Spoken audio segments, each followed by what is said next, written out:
আল্লাহ রাসূল বলেন ওসমান রে তোর সম্পদ কমবে না বরং দিন দিন বাড়বে, কারণ তোর সম্পদের দ্বারা এতিম বিধবার সংসার চলে, তোর সম্পদের দ্বারা গরিবের সংসার চলে, তোর সম্পদের দ্বারা রাষ্ট্রীয় কাজ হয়, তোর সম্পদের দ্বারা মসজিদে নববী হয়। সুবহানাল্লাহ বলেন সুবহানাল্লাহ।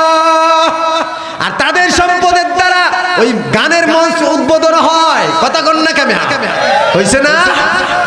ওদের সম্পদ দ্বারা পাবলিকের টাকা লুটপাট করে গানের মঞ্চ তৈরি করছে। হযরত উসমান রাসূলকে বলার পর রাসূল বলেন ওসমান রে তোর সম্পদ দিয়া পাবলিকের যেমন উপকার হয়, বিধবার সংসার চলে, এতিমের সংসার চলে, তোর সম্পদ দিয়া তো মসজিদ এবং সম্পদ দিয়ে আল্লাহ পাক পরীক্ষা করে। এই পরীক্ষায় যারা ফেল মারে তারা উল্টা বুঝে কয় আল্লাহ আমার অপমান করছে। আর যারা পরীক্ষায় পাস করে তাদের ইজ্জতের চারও বেড়ে যায়, তাদের সম্পদের পাল্লাও, কথা কয় না, সম্পদের পাল্লাও কি হয়? বেড়ে যায়। হযরত উসমানে গনির কথায় ধরেন না, হযরত উসমান গনি জিন্নুরাইন রাসূলকে বলতেছেন রাসূল দোয়া করেন আমার সম্পদ যেন কমে যায়। রাসূল বলেন কি বলিস উসমান, সম্পদ কেন কমাইবি?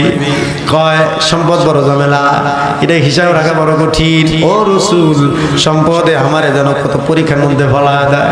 আল্লাহ রাসূল বলেন উসমান রে তোর সম্পদ কমবে না বরং দিন দিন বাড়বে, কারণ তোর সম্পদের দ্বারা এতিম বিধবার সংসার চলে, তোর সম্পদের দ্বারা গরিবের সংসার চলে, তোর সম্পদের দ্বারা রাষ্ট্রীয় কাজ হয়, তোর সম্পদের দ্বারা মসজিদে নববী হয়। সুবহানাল্লাহ বলেন সুবহানাল্লাহ। আর তাদের সম্পদের দ্বারা ওই গানের মঞ্চ উদ্বোধন হয়। কথা কন না কেমন হইছে না? ওদের সম্পদ দ্বারা পাবলিকের টাকা লুটপাট করে গানের মঞ্চ তৈরি করছে। হযরত উসমান রাসূলকে বলার পর রাসূল বলেন ওসমান রে তোর সম্পদ দিয়া পাবলিকের যেমন উপকার হয়, বিধবার সংসার চলে, এতিমের সংসার চলে, তোর সম্পদ দিয়া তো মসজিদে নববী হয়। মসজিদে নববী যখন মুসল্লির জায়গা হয় না, নতুন নতুন মুসলমান হওয়ার পর যখন মসজিদে জায়গা হয় না, আল্লাহ রাসূল বলতেছেন এই সাহাবায়ে কেরাম, এই যে যারা বলেন মাদ্রাসা মসজিদের জন্য কালেকশন করতে গেলে অনেকেই আছে, কিছু নাস্তিক মার্কা মুনাফিক মার্কা মুসলমান আছে, এরা কয় হুজুররা খালি ভিক্ষাটু হয়। কয় কি কয় না? এই কথা বলেন, বলে কি বলে না?